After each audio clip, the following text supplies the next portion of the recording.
Welcome everyone to episode 7 of Comic Collector's Corner. This week we are going to do something a little more specific and narrowed down. Last week we did broad with the X-Men, but I thought it'd be fun to kind of do something both Spider-Man related, which I care about, and others who care about, but also not quite talk Peter Parker. We're going to talk Ben Reilly. You know, he's had a very colorful history, but I thought of who could I invite on to the show here, and I reached out to Zach Joyner. He runs Spidey Dude Radio Network on YouTube and podcasts. You know, they host shows like Voices from the Eerie, Gargoyle Podcast, my mistake. The Amazing Spider-Man Classics, the Clone Saga Chronicles, Make Mine Mayday, Spectacular Radio, and Spidey Dude Experience. I've listened to 3 of these 6 all the way through every available episode, and they are quite good. I do enjoy Zach and his talents, so please welcome Zach Joyner, ladies and gentlemen. Welcome, Zach. We can't quite hear you. You're because I hit the mute button on my soundboard. So hello, everybody. It's good to be here, man. Thank you. I'm glad to have you here. It's like inviting the big boys onto my channel. It's like going, I'm not worthy, kind of a thing, you know. And I did the on the Comic Binge YouTube channel, we do like a Spider-Man Council, and it's guys for Spidey. We're doing the same thing to me, and I was like, I'm just a dude, man. Yeah. So it's very flattering and heartwarming when people say I'm not worthy. I'm like, oh man, yeah. Thank you. That is the highest honor you can give me. I'm sincerely appreciative of it. So I'm really happy. Sorry, go ahead. I'm super happy to be here. So thanks for having me on. Yeah, no problem. You can say you're welcome by inviting the CCC to be the 7th show on your channel. Hey, maybe. We'll talk about that later. Anyway, like I said, you are a big Spider-Man fan like me, particularly Ben Reilly. I mean, we have several similarities, you know, where Mayday is concerned, where Ben is concerned. You know, I plan on reaching out to invite Kelly on to talk Spider-Girl, and maybe have you on again to just talk to make like a special Make Mine Mayday / Collector's Corner. It's kind of a spectacular show, you know.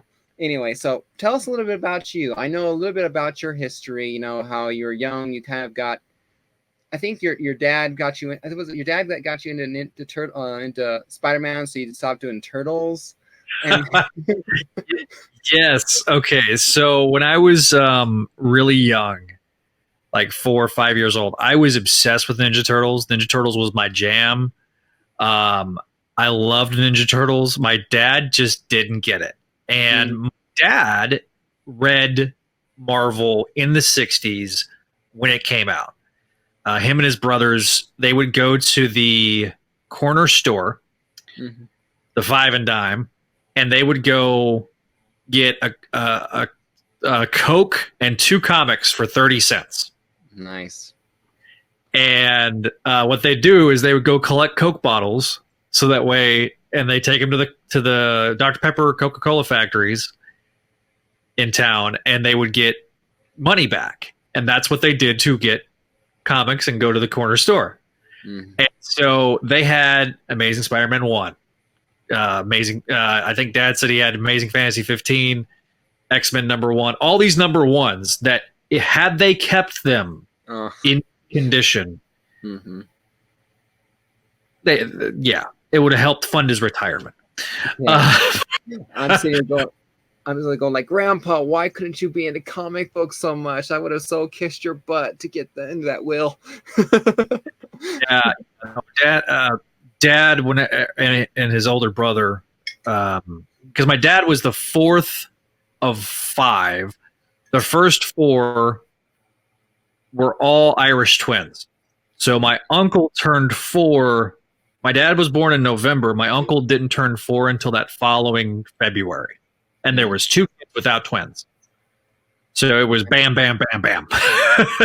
So, and then my aunt, my youngest, or the youngest one was an accident. So, yeah. Needless to say, my dad grew up on Spider-Man, grew up on Marvel, and so I was about 5, 6 years old we go to the grocery store one day, and they had, the newsstand, and my dad swings over and grabs interesting cover, Spectacular Spider-Man 223, and it's the first issue that I ever owned. And then a couple of months later, several months later actually, we went to Walden Books, and I got Sensational #4, and that was the first part of the Blood Brothers arc, and I was hooked from that point on. And every 2 weeks we would go to Amarillo, which is about an hour from my hometown, and we would take my sister. My sister was handicapped, which is an important part of the story. And so every other weekend, we would take her down and get respite care for her.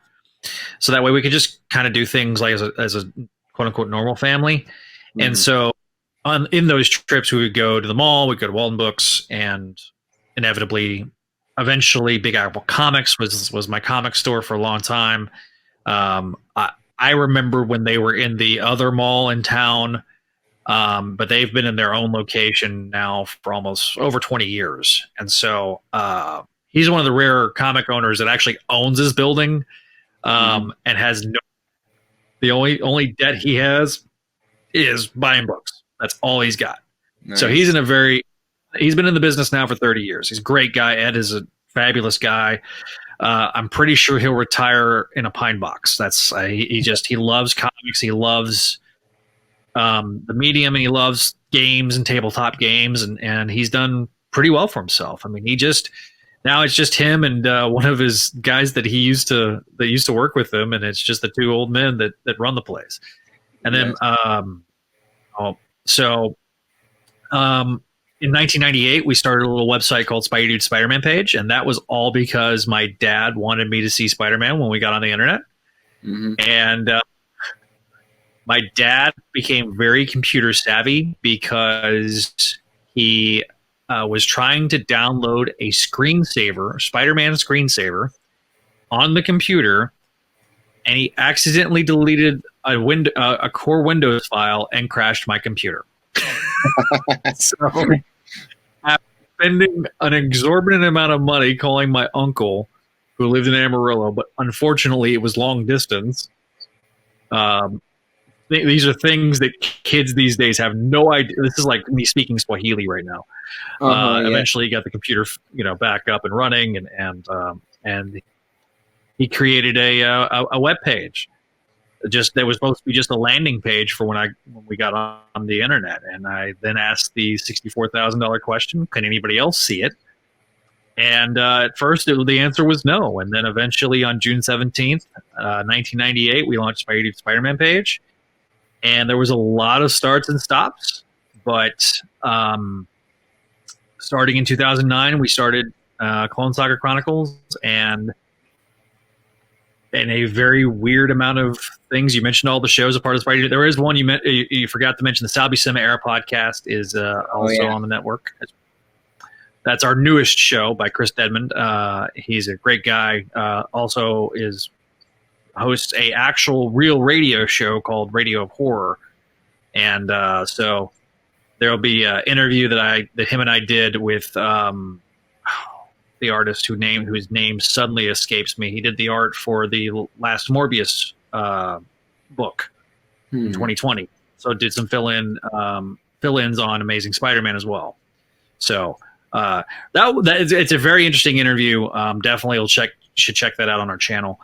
Yes. That's going to be going up hopefully this week. So but back to my collecting side of things. I started collecting, and other than a brief period during the Mackie Byrne reboot, about 3 months, I've collected, whether it be digitally or physically, ever since.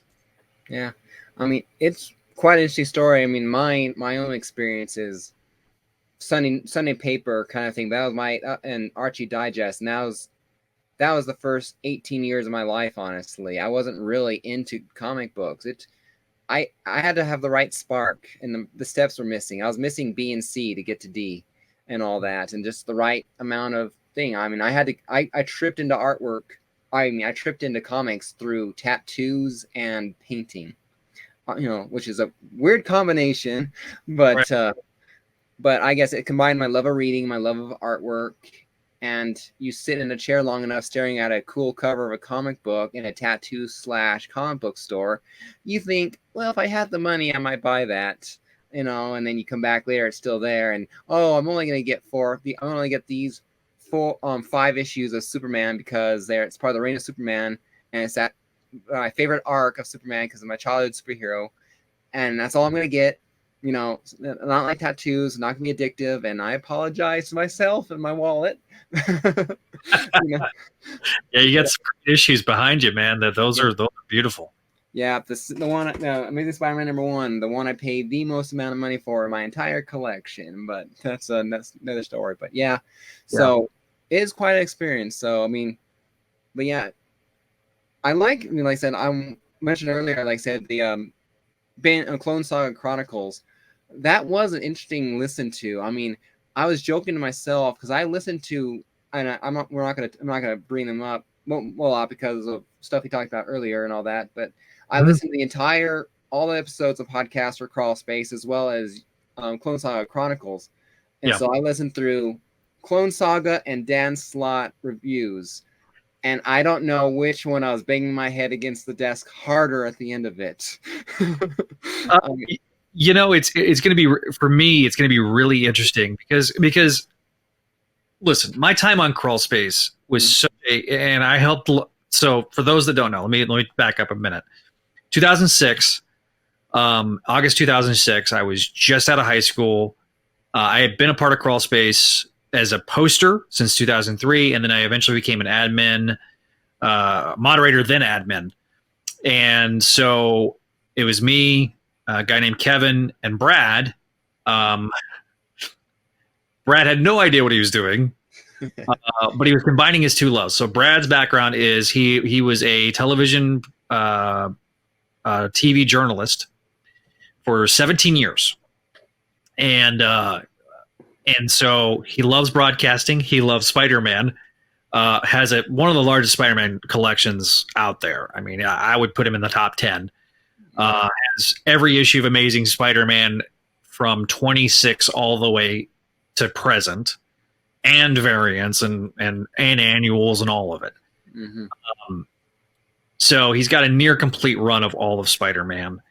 He started Spider-Man Crawl Space literally around the same time we started Spidey.com, or Spidey Dude Spider-Man page, which became Spidey.com. Don't forget the hyphen, especially right now, because otherwise you're going to get some very interesting content. Yeah, I when you said that on your podcast, I went to look just because I had to see it and go like, oh yeah, you are not kidding. Yeah, so for those of you guys listening to the podcast and watching later on my YouTube channel, I will include a list or a link to his website so you guys can easily find out what we're talking about. And Spidey Dude that was my 10 or 11-year-old self just coming up with a cool name. Mm-hmm. Never did I think it would become a more or less a brand, but here we are, but it's kind of like Spidey Kicks Butt. I mean, JR, me, and Brad all started around the same time, and pretty much outside of Spider-Fan, Brad and me and Spider-Fan are the oldest semi-continuous running websites that are insights of Spider-Man that are on the internet still today. And so, I'm very proud of my time on Crawl Space. Did I leave in the best of terms? Not necessarily, but my time on Crawl Space, I do go back and listen to old episodes, and I somewhat cringe at some of my hot takes back then. But it's also you can definitely, when you listen, you see how much I grew and evolved over time, and how much I learned. I learned a lot from Brad. I kind of joked with him one time. I'm one of his first students. So Brad left the TV biz to go be a teacher. And so he teaches vocational skills, and they actually have a full TV studio, and he teaches the kids how the industry works and he is imparting his knowledge on the next generation. And I can say that I was kind of a student of his. He taught me a lot about the behind the scenes element of running a website and building things out, and it was trial and error, and we worked hand in hand together to try to make that site as good as it is. And they've done a great job since I left. I mean, yeah, they've 750 plus episodes of that show. It's been a phenomenal run for them, and I'm super proud of it. CSC was the first true spinoff of Crawlspace, because everybody that was on CSC, I met through Crawlspace. Mm-hmm. I've met in real life. I've met several personalities. I met Josh and Dawn and Stella at San Diego Comic-Con 2011. And John Wilson, he was the host of Amazing Spider-Man Classics with Don and Josh. Season 1, Season 2 with Jack and Javi Trujillo is the new content that was made for our network. They literally, a lot of the stuff that I do is because of Crawlspace. So Crawlspace is intrinsically a huge part of my life. Yeah. I was there 17 years. So at the time that I left, it was over half my own life that I was there and a part of it. So it really is such a big thing for me. Yeah. But when I was on Crawlspace, to kind of dovetail into the topic of the evening, I like that segue. I was Spidey Dude Spider-Man page was one of the first. There was like 2 or 3 of us. I think there was a website called Friends of Ben, and then the Ben Reilly tribute page, which is, I think, still around. And we were the only ones that were featuring Ben Reilly content. Like, my dad, every time we buy comics, my dad would scan them, and then he would crop the images, and we made custom backgrounds and themes, and we took the animated GIFs from the Spider-Man cartoon maker, and put those in the themes, and I still have all that. It's still on my hard drive. It's just not on the website anymore, because a lot of that's just kind of nobody has. I mean, the navigation was very rudimentary in the internet days, and so now everything is graphical. But then you just didn't, because most people were using dial-up, and dial-up is just notoriously slow. And even DSL, while so much better than dial-up, was still, by today's standards, pretty slow. The fact that I'm using my cell phone to help record this show shows you how far we've come. And I've joked, the Crawlspace predates the iPhone's announcement by 6 months. I remember you hear that. It predates the iPhone's release by almost a year. The iPhone came out in June of 2007. Crawlspace started in August of 2006. The primary way to listen to the show was downloading onto your MP3 player or iPod. Now the iPod's dead. Like, there's no. Yeah, it's on our phones now and computers, and so.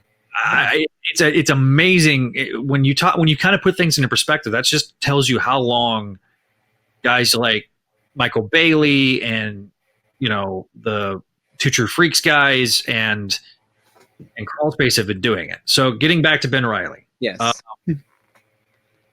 I talk about this in the final episode of CSC a lot, which was a very emotional, kind of cathartic experience for me, because I don't think I'd ever really articulated what it meant to me. So my sister, as I mentioned earlier, was disabled from the time we were 3 weeks old. We were twins. And so after we were 3 months premature, my sister was left out of the incubator, and got massive brain damage and had cerebral palsy from that point on. And so, you know, the twin element was something that I connected with. I imagine. That you had another twin that was flawed. So you might say, with Kane, connected with that too. And so it just I got in at a absolute weirdly perfect time in the publishing history. And so I became a very ardent defender of the saga. And what I tell people is the Clone Saga, you have to look at it from the standpoint of it being a very fixed era of time. When it was coming out, there was a lot of people that were very upset by it. But it's very fascinating that, and Joe Quesada, this is on tape. Joe Quesada said that the most requested single set of trade paperbacks at Marvel was the Spider-Man Clone Saga. The thing sold like crazy. Had the marketing department not taken over and Marvel not so desperate for money that because they were about to go bankrupt. So the Clone Saga and the Marvel bankruptcy really coincide with each other because of some of the decisions that were made. It was entirely sales driven. It was entirely because of the fact that they were bleeding money. Them acquiring their own publishing arm, them acquiring Malibu, them acquiring the trading card company, the parent company, doing all these things. They just bled them dry. Marvel's story is a comeback story for the ages, especially now. If you haven't read Marvel's The Untold Story by Sean Howe, it is absolutely a must-read for any Marvel fan because it goes through the entire history of Marvel from 1939 all the way through till the Disney acquisition. I would love to see what he does from the Disney acquisition on. If he ever did a follow-up, because I think that would be a fascinating tale because it's the tale of Marvel Studios. Yeah. But, being that ardent defender of Ben Reilly, it didn't necessarily endear me with some people. And feeling like I had to defend Ben, it was very personal for me. And so, I tolerated the jokes about, Ben turned into a bag of flour and yeah. The jokes. I mean, that they were in good nature and they weren't trying to be malicious or anything. So, I laughed along with it and I tried to make my own jokes. But Ben was something very personal to me. And then the older I got, the more clarity I had as a fan.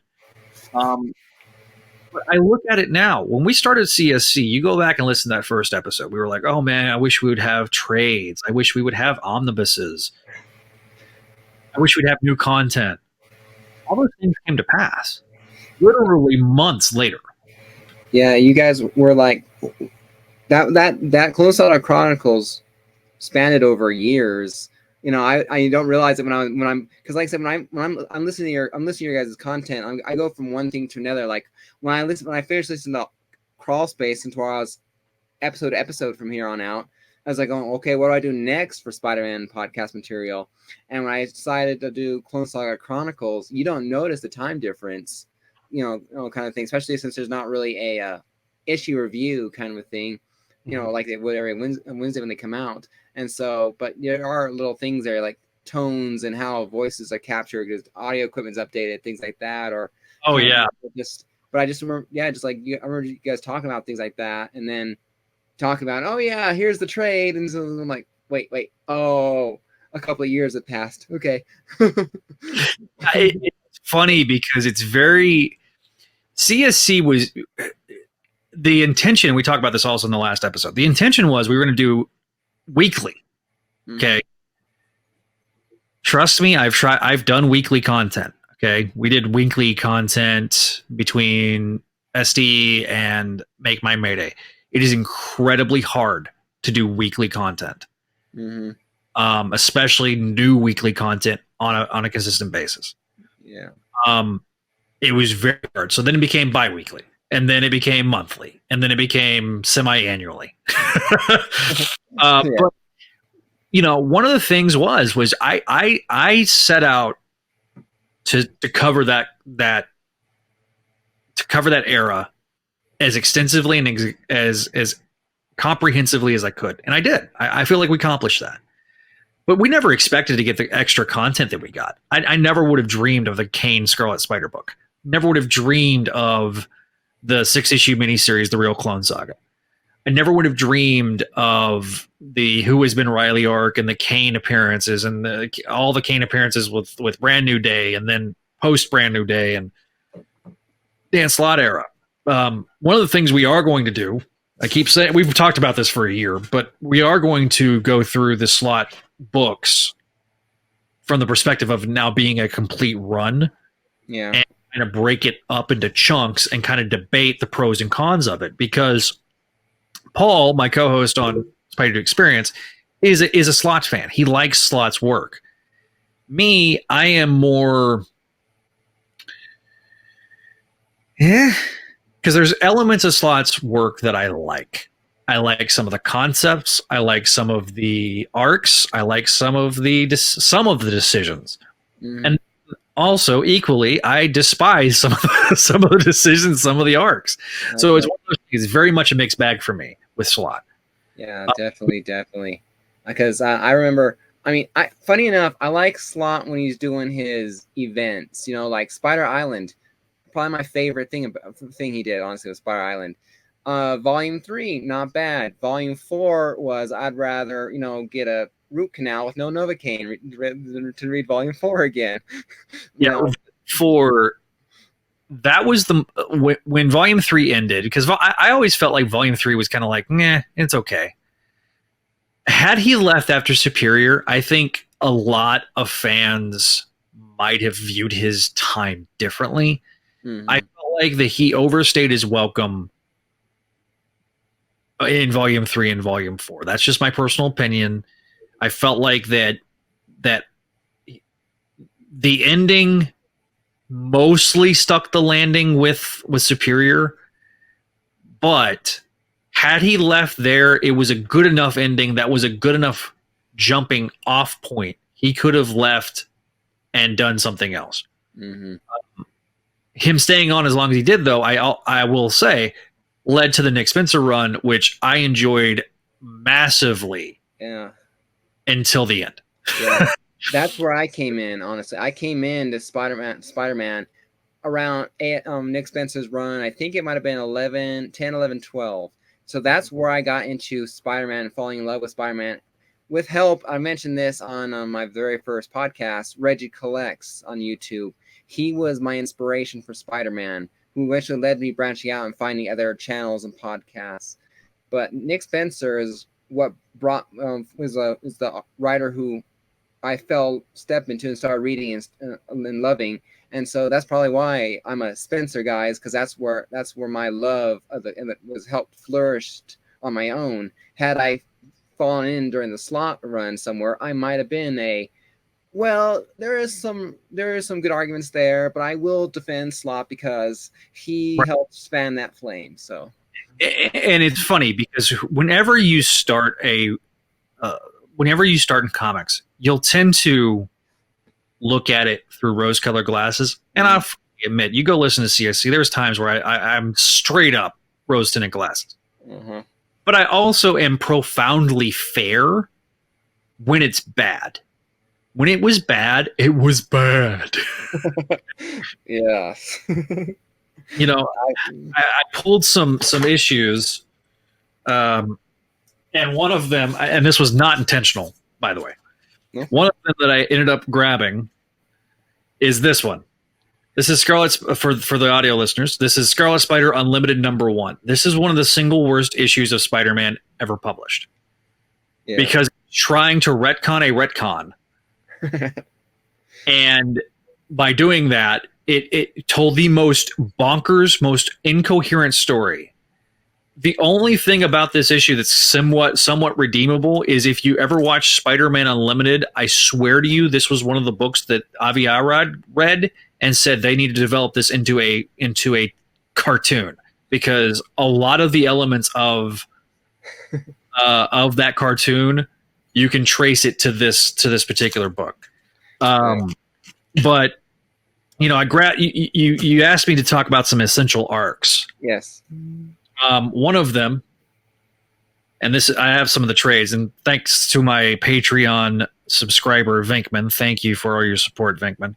He sent me this. This is the Spider-Man Lost Years trade. Mm-hmm. This collects the 3-issue arc of Ben Reilly's origin, so to speak.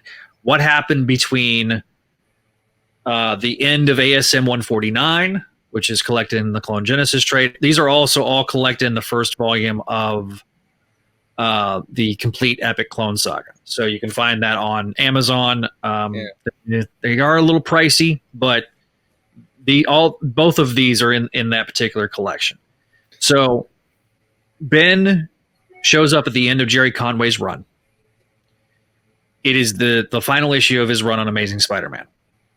The Jackal is revealed to be Miles Warren, longtime supporting cast member of Spider-Man mythos. He was Peter's professor, Peter and Gwen Stacy's professor. It's revealed that he was in love with Gwen, and whenever Gwen died, he became obsessed with reviving her and became obsessed with cloned her, cloned Peter, and clone of Peter is Ben Reilly. So this tells the story of what happened afterward and what happened ultimately that led to Peter Parker being arrested during the Clone Saga. So this is the backstory of that. So Peter was arrested during the middle of the Clone Saga, was put on trial. Ultimately, Peter was not convicted of murder. Yeah. Thanks to him finding Kane and Kane confessing to the murder. And so, it is a profoundly important trade to seek out, because it tells you the story of Ben, but it also tells you the story of Kane. And these two characters are intrinsically linked together. They are brothers, but they hate each other. Kane resents Ben's existence because Ben is everything that Kane isn't. Ben is perfect. Ben has no problems. Ben was loved by their father, and meanwhile, Kane was cast out. Kane literally is, the story of Cain and Abel. Mm-hmm. It's very similar. And so it gets into some very deep psychological storytelling. J.M. DeMatteis wrote it with John Romita Jr. and Klaus Janson as the team. It is grim, gritty, but psychologically driven. It also collects the backups that ran the month of ASM 400 called the Parker Legacy. So Spectacular 223 was published the same month as ASM 400. So that backup, the last part of that backup, is actually in that issue. So it kind of gives the end of Ben's origin story. So I learned more about Ben in that final part, while also the main story. So I never felt lost. Also around this time too, have to mention the 94 Spider-Man animated series. Mm-hmm. And I loved it. I loved the X-Men series. I loved Batman and the animated series, but Spider-Man, the animated series, love it. I do love another animated series a little more. Sorry, John Semper, but I'm friends with Greg Weisman now, so yeah. Yeah. That's that Spidey dude. Oh, not Spidey dude. Spider-Man animated series. That was one of my early forays into Spider-Man 2. I remember watching that show a lot, liking it a lot, and wondering why it never advanced past a certain point. Like it repeated once in a while, going like, okay, well, where's Mary Jane after kind of a thing. And so I didn't realize the story behind how it was cut short. I thought I was just missing the last episode or two because we didn't have DVR back then. Yeah, yeah. So, okay. I'm going to say this. This is probably not controversial. There's 3 animated series I feel like that are profoundly influential on fandoms. They're generational animated series. The 60s show, massively influential on an entire generation. Between that and the comics, people gravitate towards Spider-Man. I have it right here. I'm going to grab it. I got the old VHS, Spider-Man and His Amazing Friends. This is the Firestar is Born. It's got the X-Men and Spider-Man together. It is very, very much of its time. I still have this VHS. I don't even know if it works, but I have it. I'm very excited for the Marvel Legends 3-pack, by the way. So Clone Genesis, Lost Years, another major arc, though. It's the last arc of the Clone Saga, but it's very, very important. The arc. I highly encourage you to either pick up this, which is in my hand for those audio listeners. I have the Spider-Man Revelations trade, but I also have the complete Ben Reilly Epic Book 6. The reason why I say pick these 2 up is if you pick Peter Parker Spider-Man 75, there are pages that were added to this for this trade that weren't in the original printing. So there are epilogues and there's some extra pages that kind of give some more context, and they were done specifically for that trade. Yeah. There's some continuity issues with it, but for the most part, it kind of details more about what happened with Ben. Yeah. All the trades are great. This one is probably the hardest to get through. And this is the complete Ben Reilly Epic Book 1. And why do I say that? It's because the Scarlet Spider months are primarily collected in this trade. But the very last story in this trade is Sensational Spider-Man 0. That is a key issue because it is kind of the retelling of Ben transitioning from being Scarlet Spider to Spider-Man. Mm-hmm. That is a pivotal moment because it's where Ben transitions into stepping into the mantle. The Scarlet Spider books are very mediocre to bad. Okay. They're pretty bad. And that's coming from a fan. They are. The maximum clonage is bad. It's not good. Oh yeah. Let me rephrase that. I like the first 3 parts. 3 or 4 parts. They're okay. The last 2 are horrible. Mainly because, and I love Sal Buscema. Sal Buscema is one of my all-time favorite artists, but when Bill Sienkiewicz came in and did the finishes on his artwork, even though that, yes, the very first issue I ever collected had Sienkiewicz doing finishes, it made it very muddy and almost unreadable. And especially when you're reading it in the trades, it's very jarring. Because you're going from Stephen Butler, Mark Bagley, Tom Lyle, very similar in terms of art style, to Sal Buscema with Bill Sienkiewicz. And it's really more Bill Sienkiewicz than Sal Buscema. Because the breakdowns were Sal, Sienkiewicz did the finishes.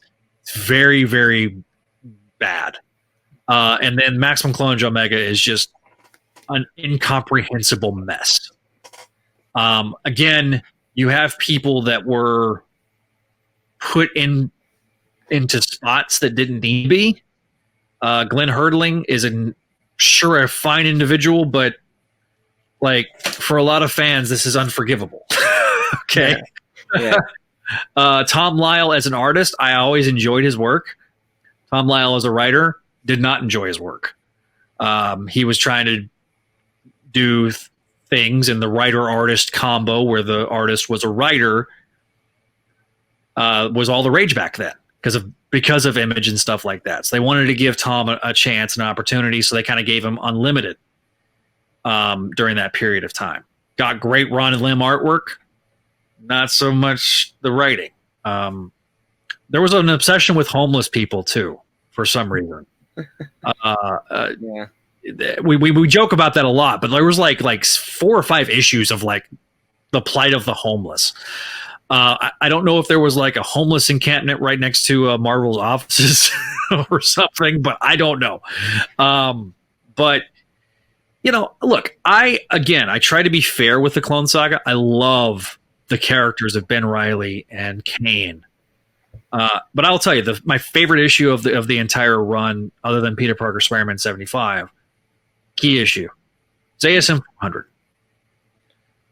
I have long maintained that Aunt May should have never been brought back because her death was so beautifully done that if you don't feel some sort of if you read Spider-Man for any length of time and don't feel some sort of emotion reading that book, I mean, DeMatteis wrote his keister off, and Mark Bagley shined.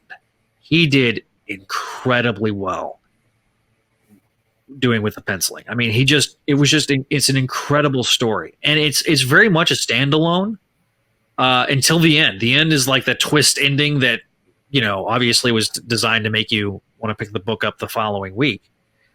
But it's very much such a landmark issue, and this was back when Marvel really was pushing these landmark issues. Something big was going to happen in the 100th issue. And that's not me taking a dig at Zeb Wells or Dan Slott or even JMS. It was a significant event when Aunt May died. The return of Aunt May was very much a twist of an unnecessarily cruel twist of the knife. But that really wasn't. That was more editorially driven than anything else. And so, yeah, key arcs, definitely. To kind of dovetail into other parts of my collection, I'm a big action figure guy. Yeah. So I love action figures. It's a disease. So I got my Ben Reillys here. In my right hand, I have the Spider-Ben costume. And then on my left hand, this is the Overpower Scarlet Spider Toy Biz. These are both from Toy Biz. Back when Toy Biz was still a thing. And then I'm a big Marvel Legends collector, so I've got Ben Reilly, the first Ben Reilly as Spider-Man figure with the little head swap there. I got some bobbleheads. Got the little mini bobblehead of Scarlet Spider. I've got the Funko Pop bobblehead. Yeah. The only Scarlet Spider Funko Pop I have is the Kane Scarlet Spider. I got him from. He's on the shelf. Yeah. Kind of take you around the room a little bit. So we have the same sign. I noticed that. I just noticed that now when you lifted it up. Yeah. That's cool. So on the back wall, I have Marvel Legends, the retro card Marvel Legends. I don't have all of them. I have a good chunk of them. I have almost all of it Wave 1 and a good chunk of Wave 2. Nice. And then I've got Paul Bettany's signature right there. That is something that my dad got me for Christmas one year, which is really cool. He was trying to get me Tom Holland, but that one was cheaper. I got my corner box Spidey from Hobby Lobby. Same thing with the Spider-Man kind of leaping above it. Now the Spectacular Spider-Man. So the thing about my wall is I tried to make it to where it was referencing all the shows on the Spidey Network. There is a method to it. So this, I don't think I've ever really talked about this. So this is like, you're kind of getting an exclusive here. Awesome. So this above my head right here, this is the 10th anniversary gathering poster that was given out when Greg Weisman and Vic Cook and Sean Sheeks Calloway and Josh Keaton, they all got together and they actually were giving this out. So that's a reference to Spec Radio. Obviously, I have the ASM 850 cover, a poster. That's a reference to Spider Experience. Amazing Spider Girl is a reference to Make My Mayday, but also a reference to our first Mayday show, which was called Mayday Mondays. So Spider Girl's always been some part of Spider Dude Radio Network. Yeah. And then Amazing Fantasy 15, this lithograph, like printed painting type thing, is that my dad got from Touch of Modern. I don't know how much he paid for this thing for Christmas. That is a reference to obviously Spider-Man, but also Amazing Spider-Man classics. Oh yeah. My next goal is to try to get something that's Sal Buscema related, and eventually I'll get it like a Gargoyles thing in there too. So I had the Crisis on Campus and the Deadliest 100 Yards. The funny thing about the Deadliest 100 Yards is that's kind of a reference to J.R. Fettinger because that's his favorite issue of Spider-Man. One of his favorite ones. He did. And then if I turn the camera a little bit there, I've got Night Gwen Stacy died, and then the Mysterio, and then right there I've got Alex Ross. I've always liked Alex Ross's drawings. There, and then I got my calendar there, and then this is kind of my MC2 wall. So I've got a shelf to be putting underneath here. It's kind of empty right now. Yeah. But, it's got Spider Girl, American Dream, Stinger, Wild Thing. This was a there's my dogs. That was a 4-pack or a 4-pack. It was a Toy Biz release that was previews exclusive. And so that was actually sent to me by my friend Vinkman. Vinkman sent me several things. I've had people send me things, and it's always so like jarring to me that people are just willing to send me things. It's so it's so humbling. But like I got this this little perler bead thing from Ryan. Doing those. This is his second thing he made me. He made me like a square picture thing that had Ben and Peter.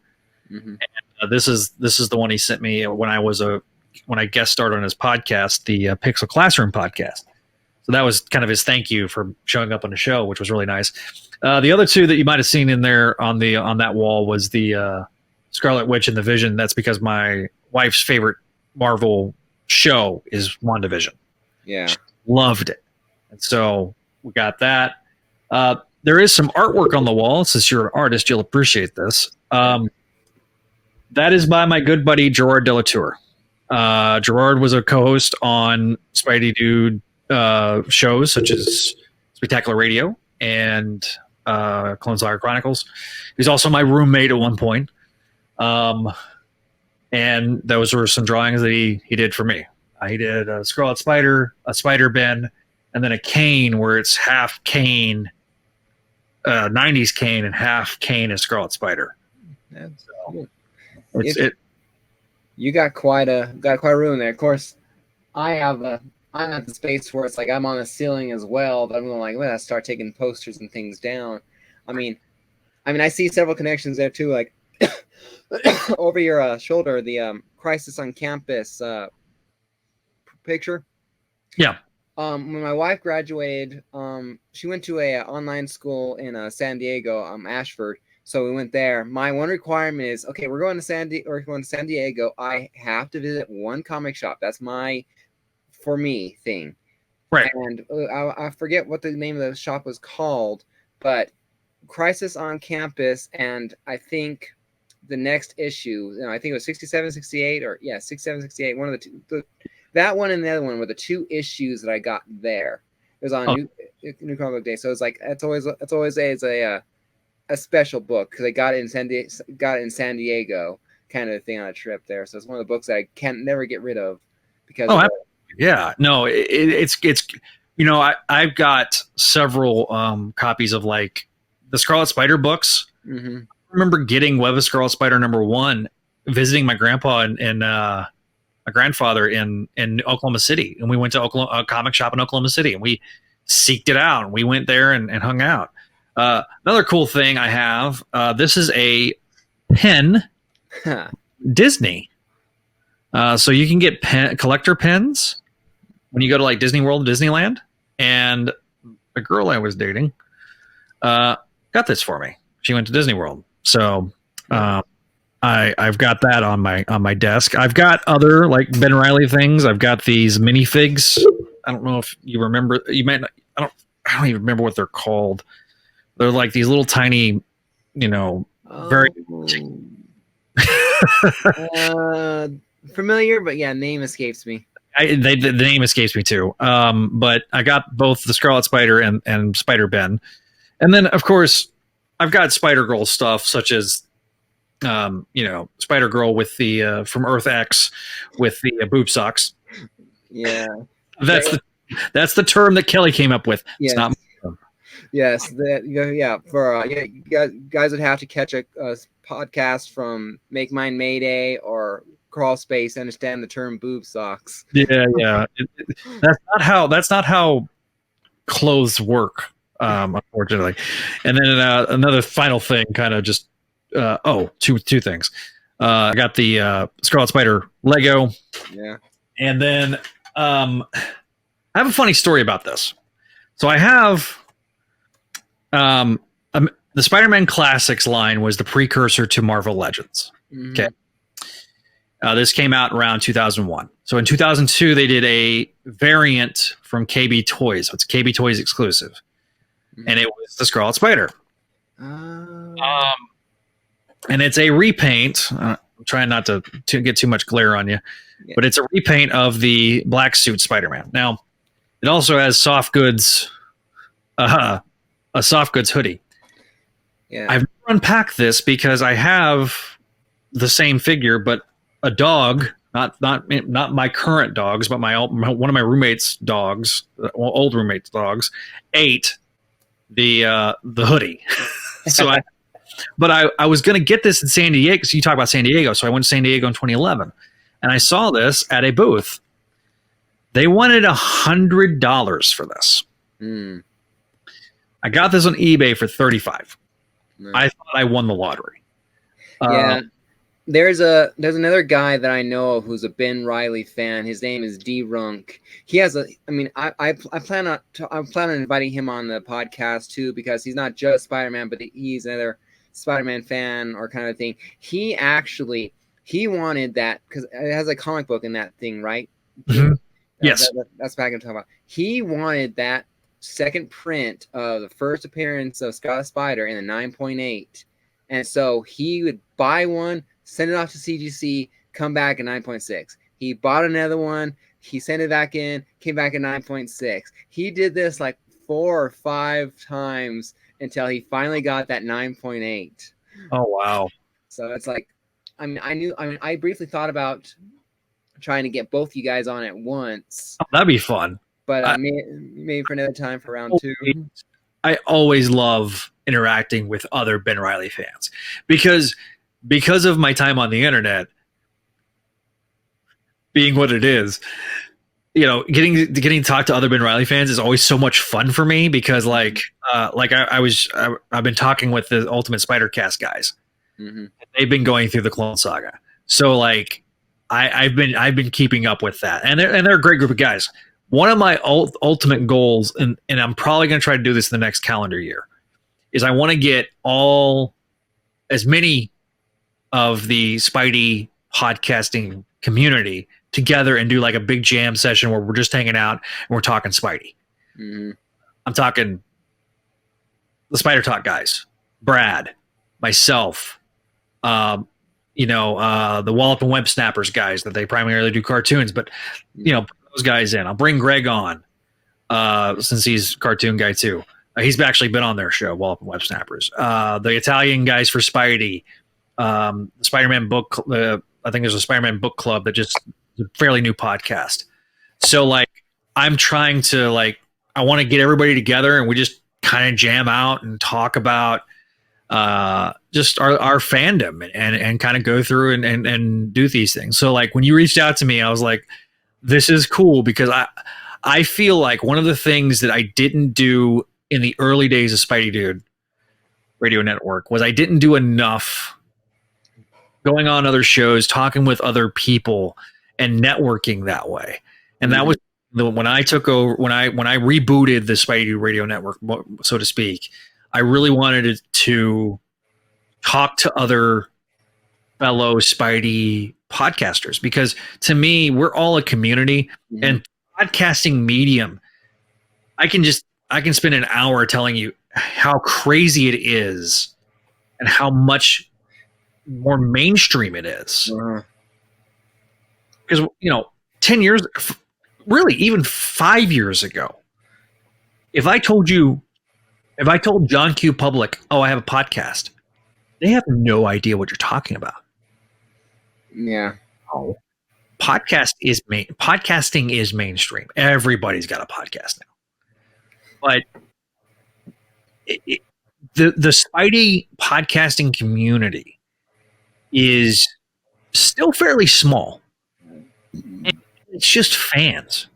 And that's where my favorite days of Crawl Space was when we were all getting together and just hanging out. And that's when it felt like a really, like, not that it doesn't feel like a community now, but like it felt like a community because we all got to know each other during that era. And that's where I got to know guys like Don and Josh and Gerard and Greg. Yeah. And then eventually Javi. I knew Javi for years. When I go through and talk about who all I met from Crawl Space, I've met Javi, I've met Neil, I've met George, I've met the three aforementioned people, Don, Josh, and Stella, and then John. Also Eddie D'Angelini, the Collector's Comic, webcomic, collectorscomic.com. He actually also owns a comic shop in Los Angeles County, California, called Heidi Ho Comics. So I met him. He's a really great guy.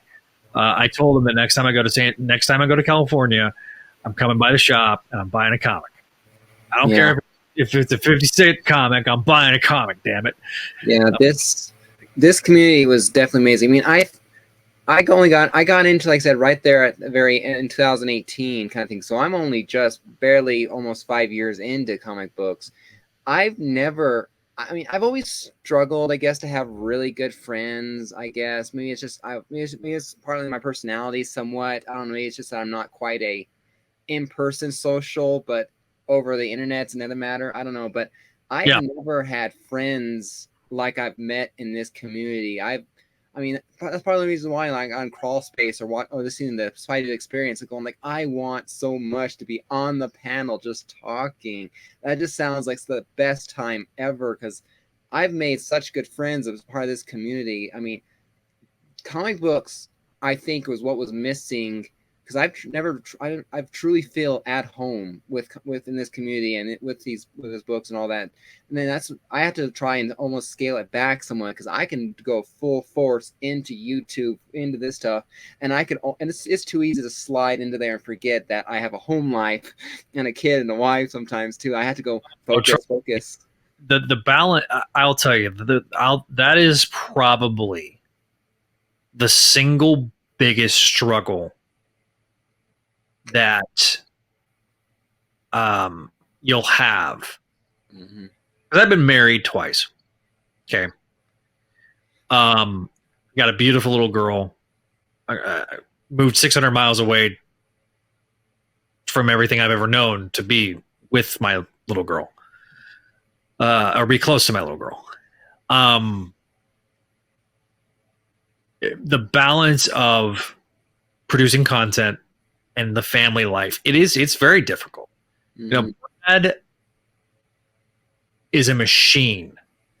Yeah. But there's certain things about it. He's very meticulous about his time. The shows are going to be Fridays or Saturdays, and they're going to be scheduled, and they're going to be regimented. And now, do the shows go? He always says, "Oh, we're going to go an hour." He never goes an hour. But part of that is you have to be that way to ensure that you have the time to devote to the family, to your spouse, to your girlfriend, to even your parents. When we were doing stuff weekly on Spidey Dude, and we haven't as much this year as we did last year or the year before, it was hard. I mean, it was scheduling, and I'll tell you, scheduling a panel is a logistical nightmare. That's one of the reasons that Brad has such a deep bench to draw from. He had to learn that the hard way. When it was just 3 people to schedule, it was pretty easy. But as the show grew and you added people like Mike and Stella and I always call JR the Captain America of the show because it was me, Kevin, and Brad, and then JR comes in around episode 3, episode 4. Yeah. And has been on the show ever since. And he's been a consistent mainstay. When as the show grew, so did the time for the show grew.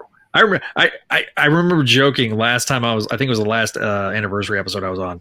Like, hey Brad, you remember when it used to take 2 hours to do the entire show for the month? It was 5 minutes. Yeah. Now it's I mean, God, he does Spider History. He was doing Friday Night Fights. I know that's ended. But doing Spider History and Friday Night Fights, that's a whole separate recording. Then you have your news and reviews and do, and then you have Spider Satellites, which that was all my fault. And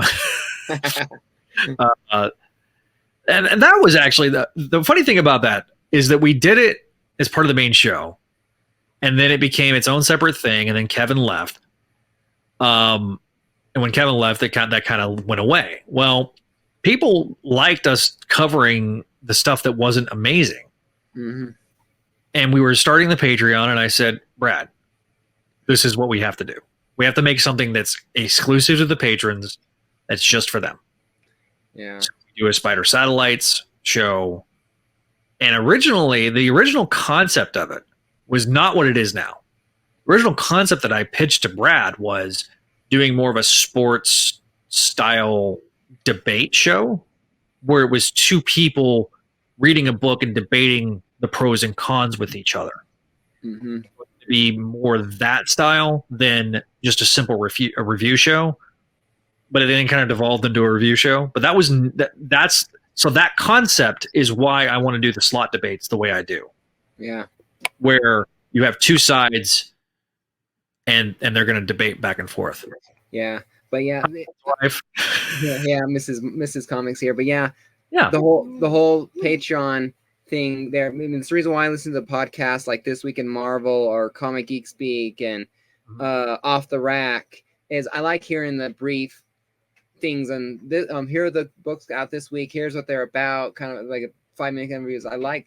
I mean, because I only have a certain amount of budget, and that's when I try to do comics and pops. I mean, I don't know. I keep on seeing a certain Marvel legend of that I want, but every time I go on $24, I'll take 4 comics instead.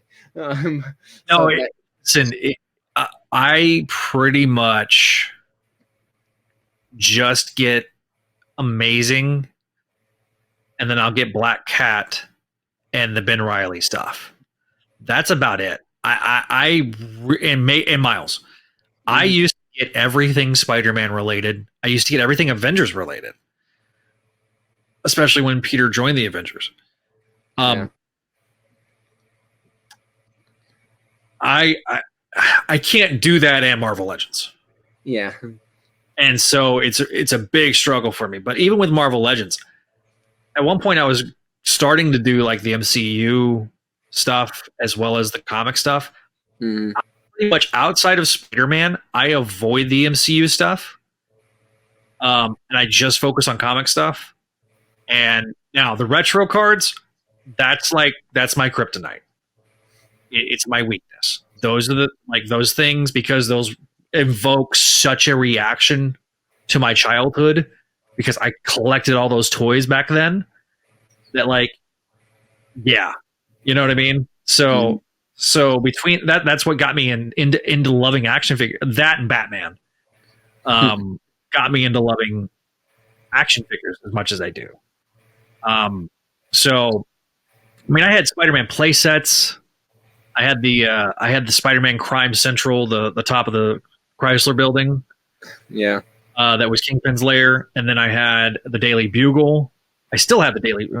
I still have the Daily Bugle. It's not here, but it's at my dad's house. That thing, of course, that thing was so cheap. Oh my god, it was cardboard with like plastic parts, whereas at least the Crime Central part was all plastic, like it was actual. Now, if I try to buy those on eBay, it's probably going to cost me a kidney.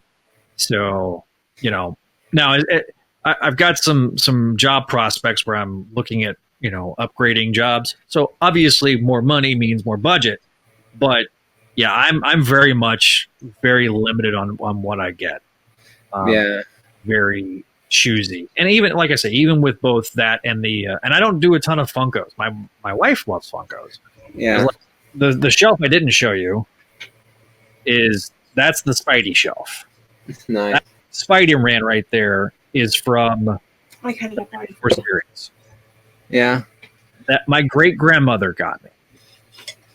I've kept it all these years, and it still works. It has a push button where it has a voice. It has the Christopher Daniel Barnes voice, and the button still works. And I've changed the batteries once. So once I get all of the office done, I'm gonna probably post something like on the social media. So yeah, whereabouts are you at? I live in southern Colorado in a town called Monte Vista. I like to joke that if I trip, I fall into New Mexico. So, wow, you were at. So I am from the Panhandle originally, the top of Texas. So I was probably like 3 or 4 hours away from you, the eastern part of the Panhandle of Texas. And so, in fact, when was it? Last winter, or maybe, not this past winter, but the previous one, I went up to Trinidad, and visited up there. Been to Denver a couple times. Actually, my flight to San Diego went through Denver, and then I went up there for a wedding.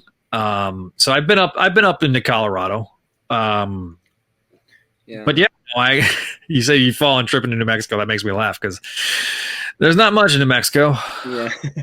Albuquerque, Santa Fe. But yeah, no, I mean, there's nothing much in the Panhandle either except Amarillo. So, but yeah, no, I moved to Houston. It's hot and not the dry heat that I'm used to. Yeah. My wife, she was born in Texarkana, Texas. So when people ask, where's that? I like to go, oh, it's here. It is literally the tip of the northeast tip of North Texas. I use that air quotes because Panhandle was further north than North Texas, but I like it actually goes back to like the founding of Texas because that was truly the northern part of the state that wasn't disputed. I got some other comics I was going to pull out and show right quick. Yeah, sure. But yeah, I like to do that because Texas is literally the only state I can pull out my hand and go, oh, I've been there. So speaking of that very first comic, this is it. It is very well worn. I have another copy, but this is my original copy.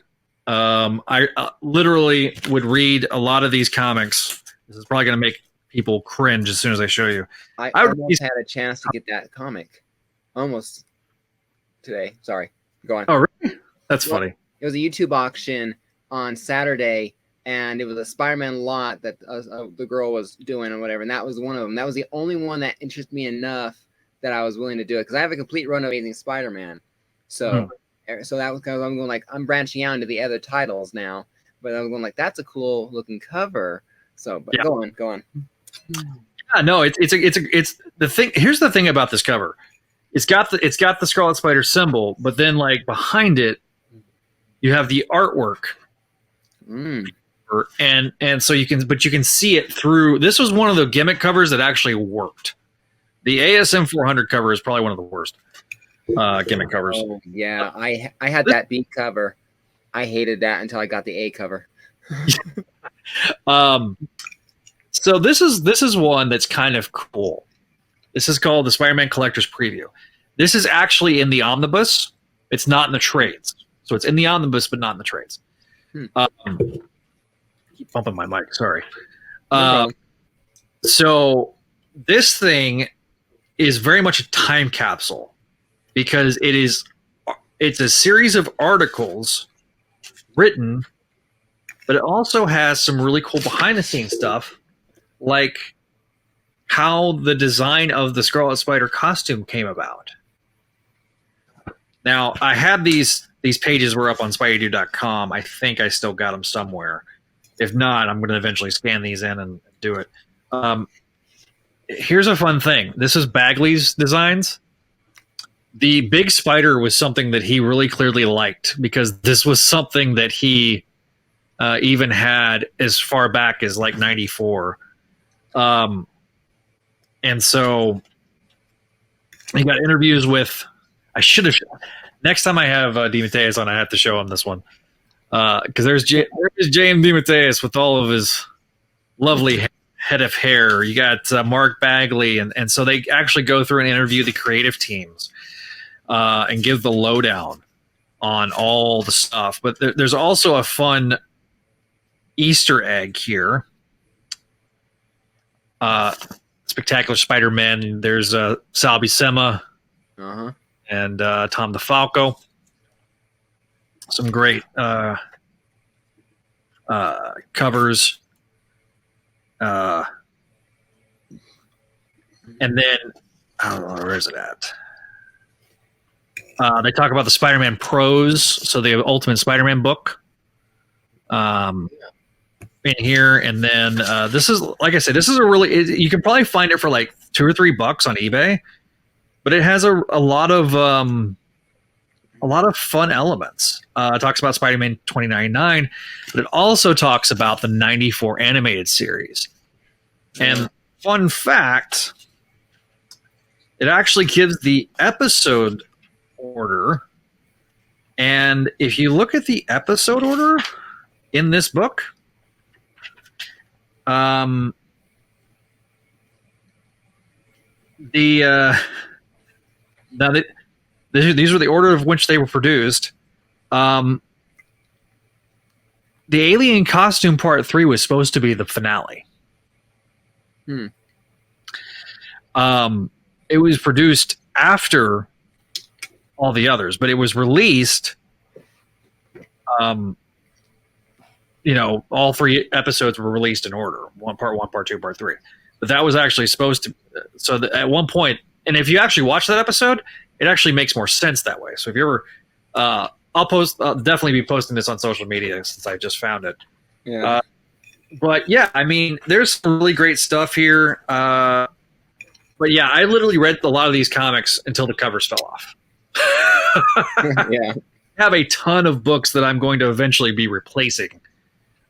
These will be my reader copies, and then the ones will be the collector's copies. But, I mean, the Spider-Man Clone Saga miniseries is a lot of fun. Got some great... That reminds me, I wanted to ask that question. There was a trade where it was like an updated or an alternate view of Clone Saga, basically how they wanted to. What's your opinion of that Clone Saga story? Where Ben didn't die at the end of it, if I remember correctly, and it was a different.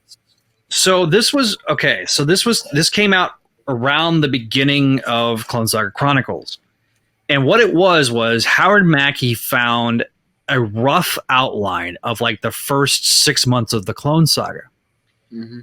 And it was something that him and Tom had kind of put together, because at the time, DeFalco was editor-in-chief of Marvel, but Kavanaugh comes in, Terry Kavanaugh, writer of Web of Spider-Man, comes in and they're doing this conference, and this is like in late '93.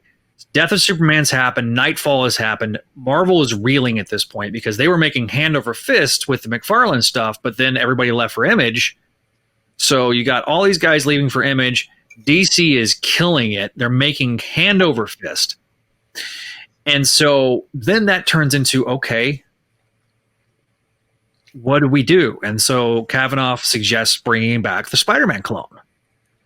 So DeFalco always said, we've got to, make sure if we do this, we have an out. Okay. Mm-hmm. So the whole reveal, the switcheroo thing was always an intended part of the Clone Saga. The thing was the Clone Saga was only supposed to be 6 months. So it was going to start around 394, month of 394, with Power and Responsibility, and it was going to end in ASM 400. Now, one of the things that they were talking about doing was Ben taking over full time in ASM 400, Peter going off, becoming a dad. Mm-hmm. But also status quo going back to what it was in 400. Kind of doing like what they did with Armor Wars, and Scarlet Spider becomes his own title, similar to Thunderstrike and War Machine and all that. Didn't happen, obviously, because the sales on the first 2 months worth of books, it was outselling everybody, including DC. So marketing guys were like, can you stretch the story out longer? We're like, all right, yeah, I guess. And then they stretched it out longer and longer. And so DeMatteis got to the point where he wanted to write Ben, but he also was getting very burnt out of writing part 2 of 4, or 2 of 5. And he wanted to be able to control his narrative. And so that's why he departed. So Kavanaugh was getting crossways with editorial, so he was the first one to leave. Todd DeZago was kind of very much the green writer at the time. He was being kind of mentored by Tom. In fact, he was scripting over Tom's plots in the early days of the Clone Saga because Tom obviously was pretty busy being EIC. So Tom would help with the plotting and help develop him as a writer. They felt like he had talent and they wanted him to grow and kind of be under Tom's wing. And so eventually he takes over Web of Spider-Man and then Sensational Spider-Man. Mm-hmm. And Mackie was on adjectiveless all the way through.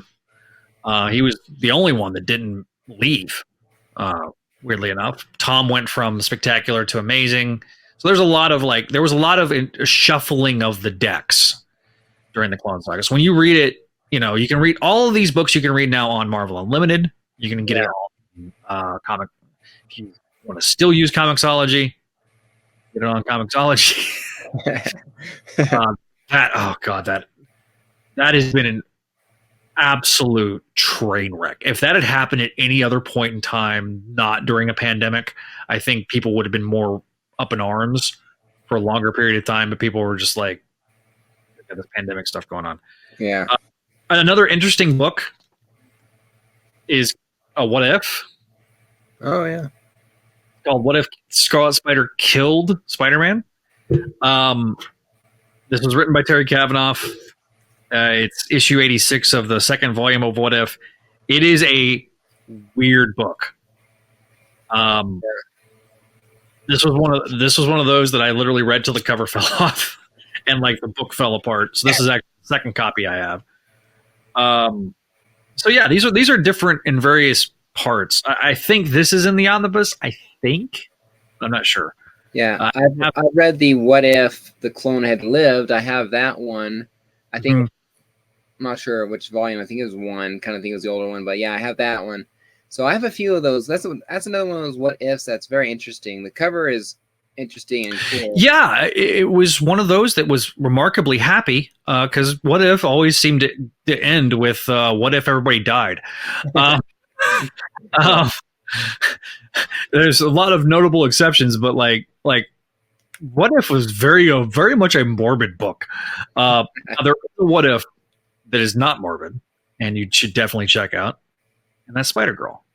What If 1.5, aka Spider Girl 0.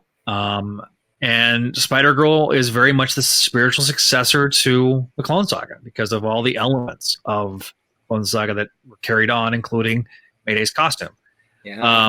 Ben lives on through his son in the MC2. Dark Devil. Yes, and it's funny because Sal Buscema, when he first got the design for Ben, had said openly, this would really look good on a female figure. And like Tom and Ron, I don't know if that stuck with Tom and then they just incorporated it with Ron, drawing it with her. But then, obviously to me, I'm a Ben Reilly fan, but I associate that costume more with Mayday than I do with Ben.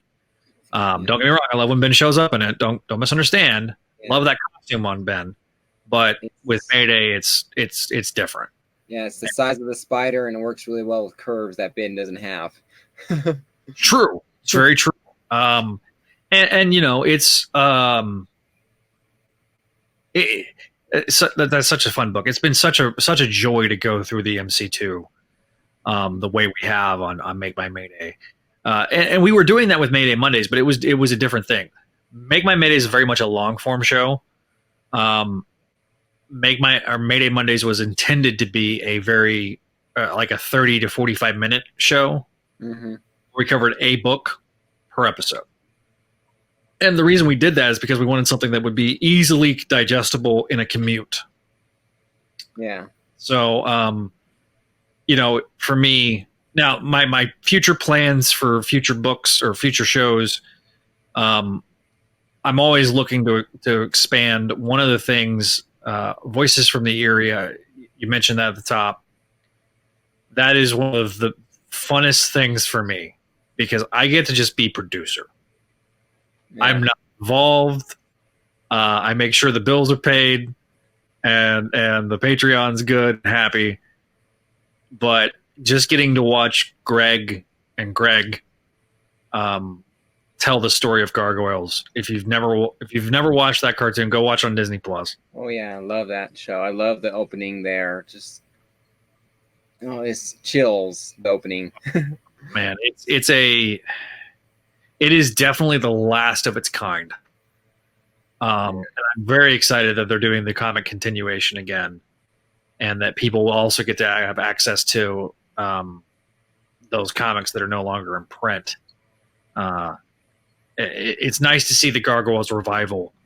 It's funny. It's just kind of how it ended up working out with all of our shows, with CSC, the Clone Saga revival, Gargoyles revival with Voices from the Eerie, and just the timing. And then, around the time we were developing Spec Radio is when the Blu-ray for Spectacular Spider-Man was coming. And so you had a whole group of people now that were going to have access to it. And now you can finally watch on Netflix again because of the Sony deal. No, there's not going to be a season 3. Sorry, that's one of my I'm conditioned to say there's not going to be a season 3. Go listen to the last episode of Spec Radio and you understand the story, hopefully. Though there are some people on the internet that even when presented with facts, they just can't understand. So, yeah, but definitely. Yeah. So, we've gone hour and 23 minutes. So yeah, I can keep talking. So I definitely want to cover one more thing for sure before we wind things down. I'm not sure what to call it just yet, but I wanted to basically do a key recommend. They don't have to be the most expensive keys in the world, because obviously I could recommend several Spider-Man keys that would break a bank and make you cry. But Ben Reilly luckily has a lot more affordable keys. But yeah, if you could name a few, handful of keys that if you're interested in collecting the character of Ben Reilly, you have to have it. Your collection's not complete without these books, and they're like single issues. Single issues.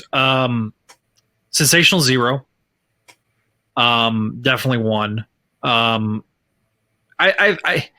think ASM 149 is kind of a given, but it's very hard. It's that one's probably the most expensive one I'm going to recommend. hard to get for me too. It's just because it's the perfect storm. It's the end of the Conway run. It's the appearance of the Jackal that actually reveals him to be Miles Warren, plus Ben Reilly's technical first appearance. So it's like all these things roll. It's like the same thing with the Punisher, first issue of Punisher, 129.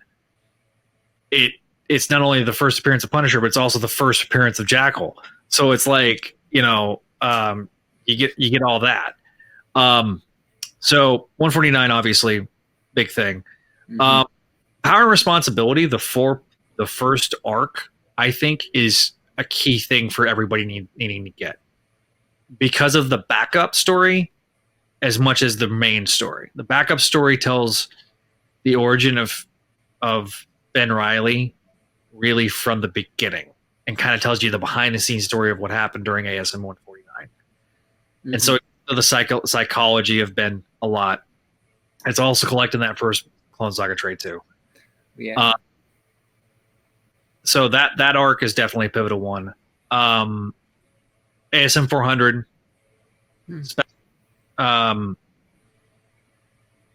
Blood Brothers, I think, is a pivotal arc to get. It's a 6-part arc.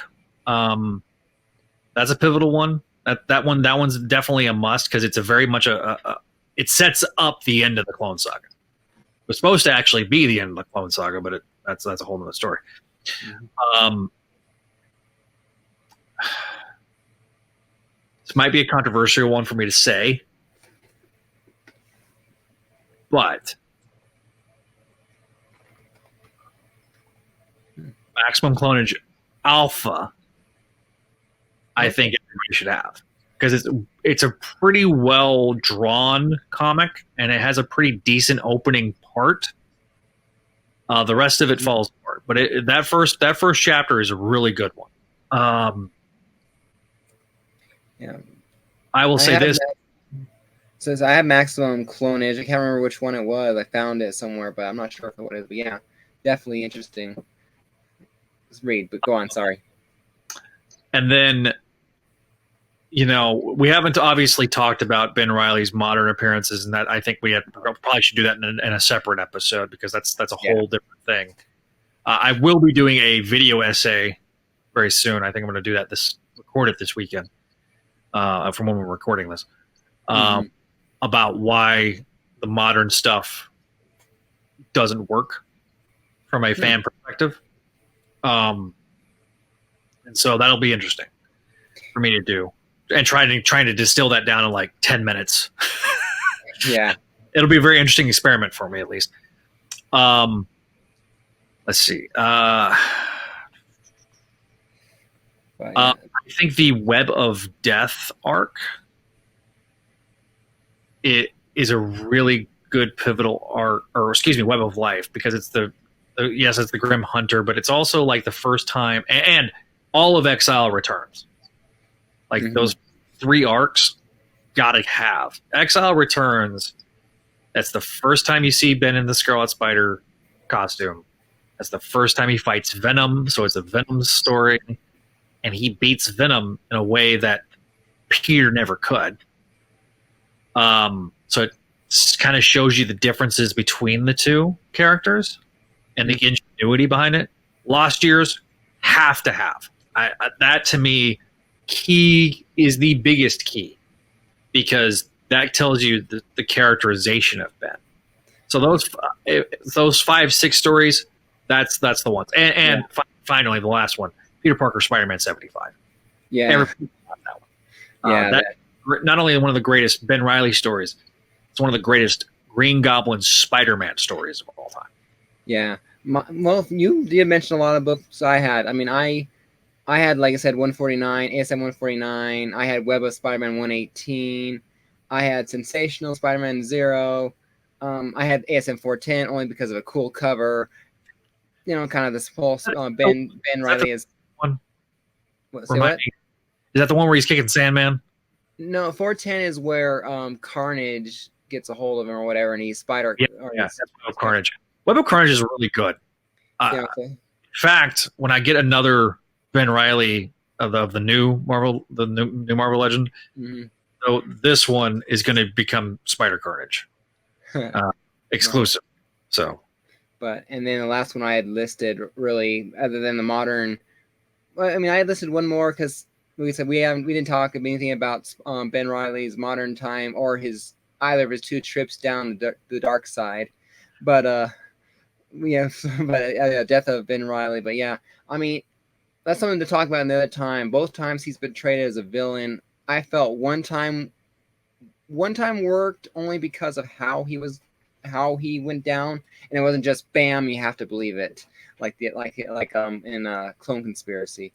But yeah, plenty of stuff we can talk about another time. This is what happens when you talk to a guy who loves Spider-Man with a guy who knows Ben Reilly. We can go on and on. This could be a 4-hour podcast if we let it. So, but do you want any more to dinner? No, I'm gonna actually. Thank you, hon. So, Mrs. Comics making her final appearance on the podcast. I will do it later. Yeah. But yeah. Hello. Bye-bye. But yeah, for those of you guys at the very end who listened to us for 90 minutes, we appreciate it. Check out Zach here on Spidey-dude.com because you don't want to check out the other website and one of his mini podcasts that he hosts on the Spidey Dude Radio Network. Yeah, I'll have to tell the story about what happened with the original domain because it is somewhat of a stupid and kind of sort of hilarious story. Yeah. But definitely, if I'm allowed back, which I hope I am, I'll definitely. You're more than welcome back. And like I said, I mean, part of my whole idea behind this eventually was to have a co-person with me, at least one other person to share the interview with. And then I also dreamed about, it'd be so cool if I could actually get this a part of someone else too, and I could still have it, but I could be a part of another network. Listen. You and I will talk off air a lot. I am always, once I started expanding a little bit, I'm like, let's just keep going.